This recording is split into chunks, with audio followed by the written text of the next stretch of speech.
Comme vous le savez, il faut qu'on devienne des gens lettrés. Le problème, c'est que lire, ça prend du temps. Si on essaye de lire super vite, mais qu'on retient que 1% de toutes les informations qu'on lit, ça sert à rien. Il faut qu'on apprenne à lire rapidement et efficacement. Gagner en quantité sans perdre en qualité. On va apprendre la lecture rapide en 3 jours. Et pour voir si ça a marché, on va faire un test maintenant, puis à la fin des 3 jours, pour voir si on a augmenté notre vitesse de lecture sans perdre en pourcentage de compréhension. Vous êtes prêts? C'est parti. Et puis, quitte à apprendre à lire rapidement et efficacement, autant le faire avec des vrais livres. J'ai sélectionné ces 8 livres, et c'est pas par hasard, ils ont quelque chose en commun.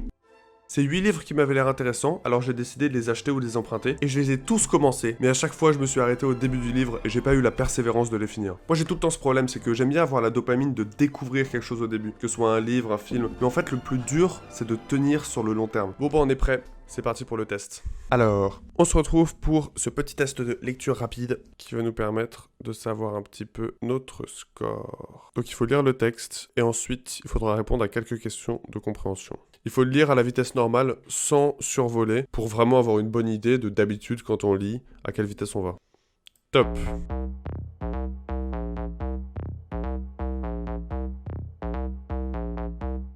Mon Dieu, quelle histoire horrible. Donc j'ai pris 200 secondes, c'est-à-dire un petit peu plus de 3 minutes pour lire 1000 mots, ce qui fait une vitesse de 325 mots par minute. Et maintenant on va voir pour la compréhension. À quel âge elle a perdu son père? 25 ans, combien de temps? 15 ans. 80% de compréhension, j'ai un lecteur moyen, c'est sympa. Oui, donc je suis là. Donc comme vous voyez, je lis pas très vite. J'ai toujours eu l'impression de pas lire très vite, mais de bien m'imprégner du texte. Maintenant, ce que j'aimerais essayer de faire, c'est de continuer à bien comprendre à chaque fois le texte que je lis, tout en essayant de lire plus rapidement. Eh bien écoutez, je vais chercher les meilleures manières pour apprendre à lire rapidement, et on se retrouve demain. Donc déjà, je vous invite à faire ce que j'ai fait hier pour voir quelle est votre vitesse de lecture normale. Et je vais vous montrer 3 techniques pour voir à quel point est-ce qu'on peut augmenter cette vitesse sans perdre en compréhension. La première technique, c'est la technique de la vision périphérique. C'est très simple. En fait, quand on regarde quelque chose, on voit aussi ce qu'il y a autour. Par exemple, si je vous dis de fixer ce doigt, eh bien, vous voyez combien il y a de doigts à côté. Vous n'êtes pas obligé de fixer votre regard sur ma main gauche pour pouvoir voir qu'il y a 3 doigts. Et bien pour la lecture, c'est pareil. En fait, on ne voit pas uniquement ce qu'il y a sur notre fovea, c'est-à-dire sur le centre de notre vision, l'endroit qu'on fixe absolument. On voit aussi ce qu'il y a autour. Le problème, c'est que quand on lit, on a tendance à placer le centre de notre vision, notre fovea, sur toute la ligne, en faisant des allers-retours comme ça. Et ça prend beaucoup de temps. Alors qu'en réalité, on voit un petit peu plus loin. Donc la technique, c'est de se concentrer sur le milieu des lignes. Et pour faire ça, on peut tracer 2 traits qu'on va mettre de chaque côté et qui vont couper les 2 mots qui sont à l'extrémité de chaque ligne. Et maintenant, l'objectif, c'est de lire uniquement entre les 2 lignes. Au début, c'est un petit peu dur, mais au bout d'un moment, la vision périphérique permet de continuer à comprendre le sens des phrases, même si on se fixe pas sur chaque mot. Maintenant, la seconde méthode. La seconde méthode, elle se base sur un constat tout simple, encore une fois, sur comment fonctionne l'œil. Quand on suit quelque chose de regard, le mouvement de notre œil, il n'est pas linéaire, il est saccadé. Si vous regardez une voiture avancer, vous allez vous rendre compte que vous faites des petits sauts. Et c'est exactement pareil quand vous lisez. En fait, on fixe notre regard un certain nombre de fois sur chaque ligne. Ça s'appelle les saccades oculaires, parce que le mouvement des yeux est saccadé. Et bah, encore une fois, grâce à la vision périphérique, on peut essayer de fixer nos yeux moins de fois sur une ligne, tout en comprenant toujours autant le contenu du texte. Disons qu'à la base, vous fixiez 7 fois votre regard sur une ligne, là vous allez essayer de le faire que 5 fois. Et pour s'aider, on peut utiliser un guide. C'est exactement comme quand les enfants suivent avec le doigt, on peut le faire avec un doigt ou un stylo. En passant au rythme où on veut lire, on va entraîner notre œil à seulement se fixer un certain nombre de fois et à ne pas ralentir le rythme. Alors maintenant vient le moment de la pression sociale. Vous allez vous retrouver dans un lieu public un jour, que ce soit à la bibliothèque, que ce soit dans un train, peu importe. Vous allez vous retrouver à essayer de lire avec votre stylo et les gens ils vont pas comprendre. Mais vraiment, vous êtes comme ça, les gens ils vous regardent, ils font non mais c'est quoi le problème? Mais là c'est quoi pourquoi il est avec le stylo là? Pourquoi il est avec le...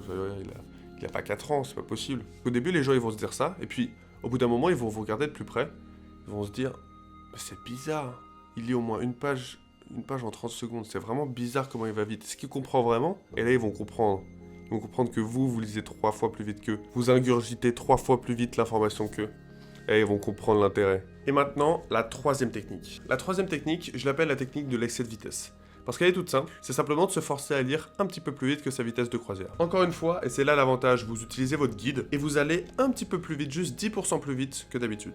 Le truc, c'est que comme vous allez plus vite que votre vitesse normale où vous comprenez 100% de l'information, vous allez maintenant moins comprendre. Donc vous allez tomber à 90% de l'information peut-être. Mais faites-le quand même pour forcer votre cerveau à comprendre, à tisser des liens plus rapidement et à finalement réussir à comprendre à ce niveau-là. Et à force de faire ça, à force de faire un petit peu d'excès de vitesse, vous allez pouvoir augmenter votre compréhension et la faire revenir au stade initial alors que vous allez plus vite. Sur la lecture rapide, il y a beaucoup de wouhou, de trucs un peu mystiques, pas très scientifiques. Mais ces trois méthodes, l'avantage, c'est qu'elles sont complètement logiques. Elles se basent juste sur la manière dont fonctionne l'œil et notre cerveau. Donc, essayez ces trois techniques. Moi, je vais les essayer et je vais voir à quel point c'est efficace. Le problème que je vais surtout avoir, c'est de ne pas subvocaliser. En fait, ça dépend des gens. Il y a des gens qui subvocalisent, il y a des gens qui subvocalisent pas. Subvocaliser, c'est quand vous lisez quelque chose, de entièrement faire la voix dans votre tête. Vous entendez complètement le texte. Vous prenez le temps de le prononcer, en fait, dans votre tête. Et ça, c'est quelque chose qui est très long, parce que ça prend énormément de temps et ça empêche de le lire rapidement, en fait. Donc je vais essayer toutes ces techniques et on se retrouve après. Bon les amis, j'ai une confession à vous faire. En fait quand j'étais petit, j'adorais lire, je lisais beaucoup. Mais est arrivé un jour, ce jour à la fois heureux et malheureux, où on m'a mis un portable dans les mains. Et ce jour-là, j'ai complètement arrêté de lire quand j'ai découvert YouTube et Internet. Et c'est compréhensible parce que c'est beaucoup plus dopaminergique, il y a beaucoup plus d'informations rapidement. Le contenu sur une vidéo, il est beaucoup plus rapide. Et quand j'ai repris il y a quelques années, je me suis bien rendu compte que c'est parce que quand on lit un livre, le flux d'informations est plus lent et ça capte moins facilement l'attention. Et là, vous me voyez venir. C'est ça l'avantage de la lecture rapide. C'est que c'est pas juste un truc productiviste uniquement pour essayer d'être le plus efficace possible. C'est aussi parce que ça peut redonner le goût de la lecture. C'était l'instant confession. Bon allez, on y retourne, il faut devenir cultivé. Je viens de finir le premier livre, il me restait que 70 pages, mais je suis très déçu, parce que j'ai lu ces 70 pages en 2 heures, ce qui fait que 253 mots par minute. Je suis allé encore plus lentement que pendant le test, mais je sais pourquoi. C'est parce que comme c'était assez abstrait, j'étais souvent obligé de revenir en arrière pour bien comprendre. Ma théorie, c'est que pour les livres qui seront plus simples ou bien qui seront des romans, je pourrais lire beaucoup plus rapidement. J'aimerais bien atteindre au moins 400 mots par minute. Regardez ce que j'ai trouvé. J'ai juste à copier-coller le texte que je veux mettre, hop, et bam.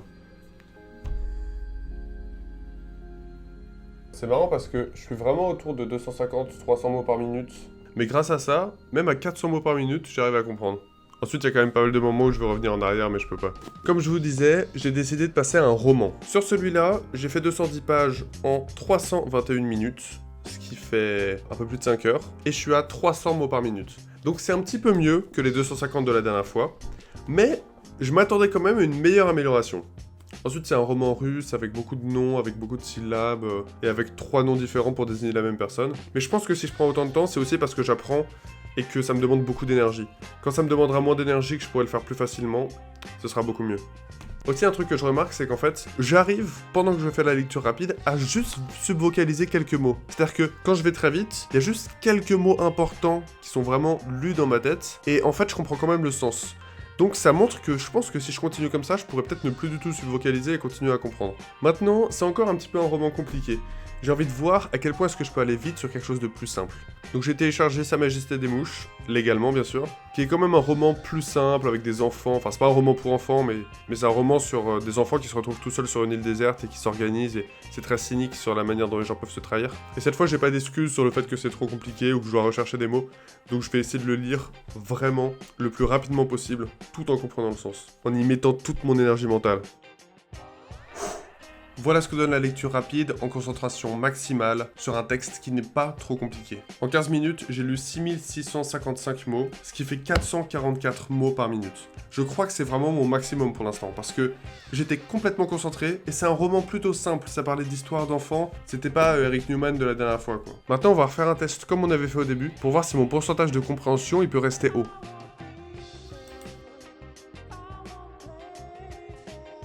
Stop. Ok, là j'ai fait du 500 mots par minute. Là on était sur du haut niveau.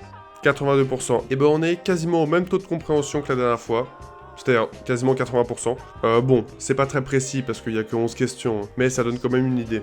Mais surtout, on a quasiment doublé la vitesse de lecture. Alors, j'étais vachement concentré, mais on a quasiment doublé la vitesse de lecture pour garder le même taux de compréhension. Donc, Je peux vous dire quelque chose, la lecture rapide, ça marche. Là, je viens d'en faire l'expérience de manière très pratique. Ensuite, je vais donner quand même quelques commentaires personnels. Je pense que tous les livres ne doivent pas être lus en lecture rapide. Il y a des livres, les livres scientifiques, où il faut faire beaucoup de recherches, des romans qui sont très bien écrits, où on peut admirer le style, la philosophie, la psychologie, où à mon avis, il ne faut pas essayer de les lire rapidement. Parce que c'est en comprenant le style, c'est en comprenant les concepts et en y réfléchissant que le livre, il va vraiment germer en nous.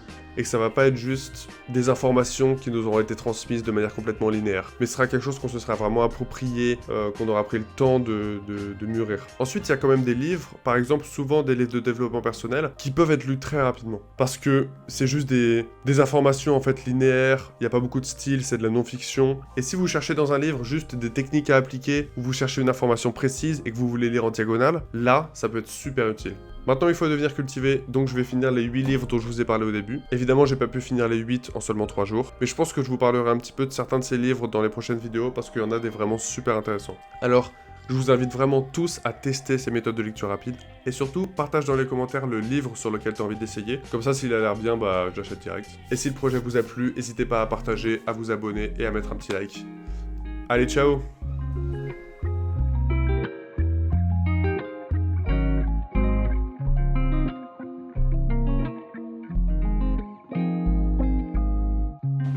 C'est bon, il y a un chat là, on fait 1 million de vues.